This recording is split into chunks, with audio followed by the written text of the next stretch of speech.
Additionally, it's important to understand that what this governor was elected to do was to try and, basically govern as a mainstream conservative. He beat the real right-winger in the primary. And this idea that democracy ends on Election Day is maybe something that Newt Gingrich likes, but it's very foreign to Wisconsinites. Our great political leader in this state was a guy named Robert M. La Follette. He was our governor back in the part of the last century. His statue stands directly opposite us. And La Follette said, democracy is a life. And his explanation of that was that Election Day was the beginning of the democratic process. Wisconsinites understand it as such. And when an elected representative acts in direct conflict with what the people of the state want, the people will rise. They will come, they will assemble, they will challenge. And this is significant one. Polling shows that overwhelming majorities of Wisconsinites support collective bargaining. Overwhelming majorities are very upset with what the governor is doing. And here's the most important thing. These polls were done before it was exposed in a phone call that you folks have talked about on the show, that the governor had joked with someone he thought was a billionaire Koch brother about doing all sorts of things that were completely against the Wisconsin way, including sending thugs into the street to disrupt peaceful demonstrations where people had brought their children. So Newt Gingrich is simply wrong. The popular will of the people of Wisconsin does not say that their governor should try and secretly disrupt peaceful demonstrations at the risk of causing violence. We're going to go to a break. I also want to say, speaking to lots of people here yesterday, I mean, just thousands crowded into the Capitol, and this is going on 24 hours a day. I was speaking with some Wisconsin Oshkosh correction officers who were Republican, who said they had no idea that Governor Walker was going down this road and that they were here now protesting the governor that they helped to elect. This is Democracy Now!, democracynow.org, the War and Peace Report. We're in Madison, Wisconsin, in the Capitol here. When we come back, we'll be joined by the head of the Firefighters Union, the head of the Police Union. We'll also be speaking with one of the Wisconsin state senators who is in Illinois right now, all 14 Democrats, so that the Republicans in the state Senate can't get a quorum. This is Democracy Now! It's uprising in Wisconsin. Stay with us. Actually up here in Wisconsin just a few weeks ago watching the Super Bowl with my father up in Wausau. And afterwards I said, I don't know if there's anything that can happen in my life that's going to make me feel more fabulous than this day. Well, for the last week and a half, it has happened.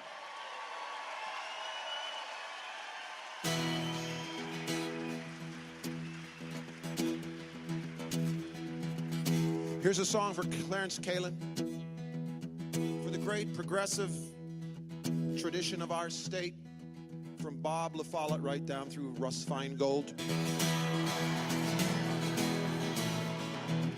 We do things a little different here in Wisconsin. I mean, we even have the only publicly owned sports franchise in professional. I mean, socialist football, you gotta love that, you know?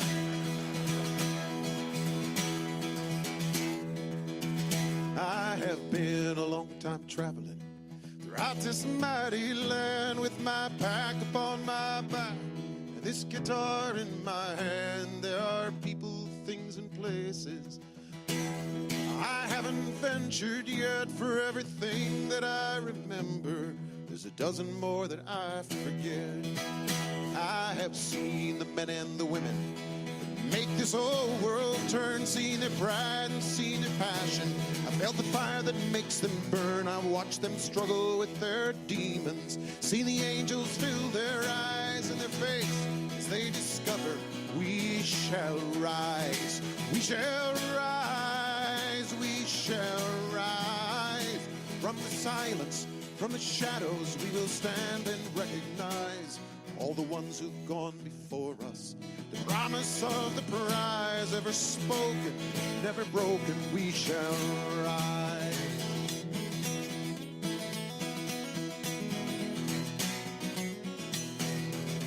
I have That's seen. John McCutcheon. John McCutcheon last night at the Orpheum Theater here in Madison, Wisconsin. He was celebrating 35 years of WORT community radio. Also dedicated that song to Clarence Kalin, who has been an icon here for decades. We interviewed him on Democracy Now! Died recently in his 90s. He was one of thousands of Americans who went to Spain during the Civil War there in the 1930s before World War II to take on Franco and to fight fascism. He was in the Abraham Lincoln Brigade. He had focused on the budget. Thousands of people rallied at Wisconsin's Capitol in Madison Tuesday to protest Governor Scott Walker's attack on public worker collective bargaining rights. State workers, Madison firefighters, Local 311, students, union and non-union workers all gathered to defend labor union rights for public workers. AFSCME President Gerald McEntee vowed a strong fight for state worker rights in Wisconsin. This is an attack on every Wisconsin worker. It's an attack on the freedom of every Wisconsin citizen. It's about breaking the back of the middle class. It's about repression, oppressing and dividing the workers of Wisconsin. Are we going to let them get away with that? No way. Jordan, a University of Wisconsin student from Menominee, marched into the rally with fellow students. I would like to see workers be able to retain their rights to collectively bargain as a unit and not be unfairly targeted by our governor. This Wisconsin teacher and American Federation of Teachers member welcomed the solidarity of Madison firefighters with other public workers and said Governor Walker's attack on unions will hurt Wisconsin's economy. We just saw the firefighters turning out. That was really, really important to see them, rejecting Walker's, separating them from us. None of these proposals are going to save the taxpayers' money. They're going to destroy a good economy for the middle class. Forward, not backward. With thousands marching outside, at least a couple thousand more people were inside the Capitol signing up to be heard as the Republican-controlled Joint Finance Committee began hearings on the bill that would destroy public worker collective bargaining. WORT, Madison's community radio station, recorded some of the comments. I was born into poverty. I have fought my way through school since age 5, and I almost have my PhD. I am so close to being middle class, finally. First person on my father's side of this family to go to college, and I just refuse to believe that this is so close to things. I'm going to be told, I'm sorry, you're just too bad, you should have been born into a rich family. You're politicians. You want to be reelected. I think this bill is going to absolutely bite you in the butt if you pass this. You have so much opposition to this, and I think that the recognition needs to be made that this is a corporately sponsored attack on the working class of America, of Wisconsin. This is pitting the lower class against the middle class as the upper class laughs its way to the bank. If you do not recognize what this is, I'm appalled. I came here at 10 o'clock in the morning, and I'm just testifying now. So any of you listening, you've got a long wait, but stay here because this is a citizen's filibuster. As long as we stay here and testify, this bill can't get rammed down our throats, which is what is happening. On Wednesday afternoon, February 16th, organized labor began to make its presence felt.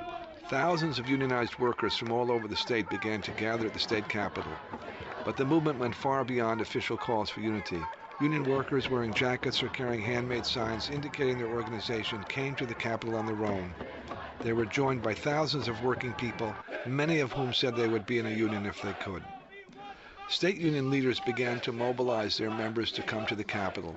The largest state teachers organization, the Wisconsin Education Association Council, suggested that teachers gather at the Capitol. Teachers did so in the thousands, many with their students. Public sector workers from all parts of the state and in any conceivable occupation came to Madison. Over the coming weekend, WEAC called all 98,000 of its members. Every day, national labor leaders from almost every union came to Madison to express their solidarity. Gone were the divisions between public and private sector workers. Building tradesmen, skilled machinists, police and firemen all came together in what became the Wisconsin Uprising. Spirited resistance to the stripping away of bargaining rights for public workers in Wisconsin continues as the capital city's schools are shut down by the protests. Jesse Russell reports. On Wednesday, the city of Madison's school system shut down because an estimated 40% of teachers called in sick. Teachers in Wisconsin are one of the groups that would lose collective bargaining rights under proposals by Governor Scott Walker. James Madison Memorial High School social studies teacher David Olson spoke at Wednesday's rally about why the teachers shutting down the schools was a powerful message. Not only because we have so many teachers, SEAs, counselors, nurses, psychologists, and social workers who marched here today, but also because there are thousands of students making their way down the road. The previous day, more than 700 students from Madison East High School walked out of class to join the protests. And on Wednesday, students at Madison's West High School were planning to do the same. Students have been holding walkouts throughout the state, with additional walkouts reported in Stoughton, Eau Claire, Viroqua, Appleton, and other towns. The Appleton Post-Crescent reported on Wednesday that since Walker announced his proposals, school systems in Wisconsin have seen an increase in teachers submitting requests for early retirement. Thousands of high school students came to the state capitol in Madison, Wisconsin. Here are the voices of some of the students from East, West, and La Follette High Schools in Madison and Waunakee High School. Waunakee is a conservative Madison suburb. I'm a junior from Waunakee High School, and I completely do not support this bill for several reasons. I understand if we need to deal with our budget, and if the teachers take a hit, I don't think that's fair. But even if they take it now, and the collective bargaining rights are taken away forever, in a few years, when our economy is on the up, they're not going to be able to argue for a right and correct pay, and any pay that the district wants to give them, they can. Teachers are already not paid what they're worth. Teachers have inspired me to do what I want to do in my life, and I know they've helped so many people. Hi, Dan Curry. I'm a junior at Waunakee High School. Here just to support the teachers that I've had over all 11 years that I've been in school now. You don't get enough chances to thank them. You don't really think of it during the day when you're at school, just thanking them for teaching us everything that they give us. I'm really here just to thank them. This is a good opportunity for it.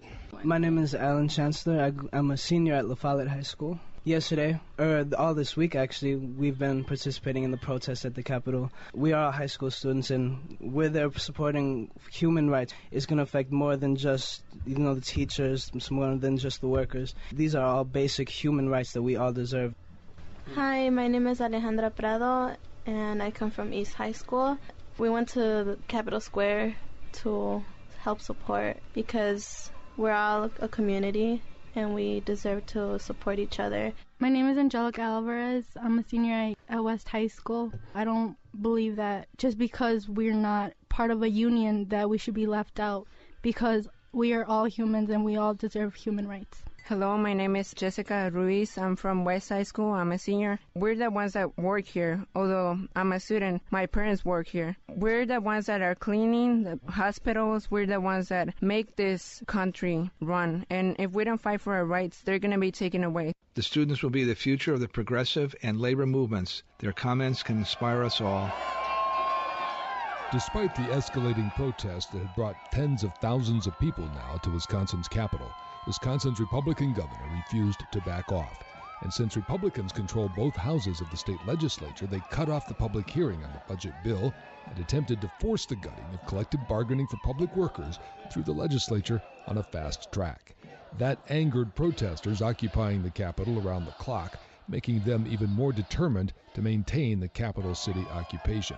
At the same time, 14 Democratic state senators realized that the only thing they could do to slow down or block the stripping of collective bargaining rights was to walk out of the state Senate session, blocking a vote. So they did. They left, eventually heading to Illinois. Protesters were heartened by this bold action and began calling the senators the Fab 14. Without a quorum, Republicans were helpless to advance the bill gutting collective bargaining rights for public workers. That intensified and inspired the protests while stymieing the Republican attack on unions. You're listening to This Is What Democracy Looks Like, Wisconsin's Worker Uprising, produced by Workers Independent News in conjunction with WORT Community Radio, Madison. I'm Doug Cunningham.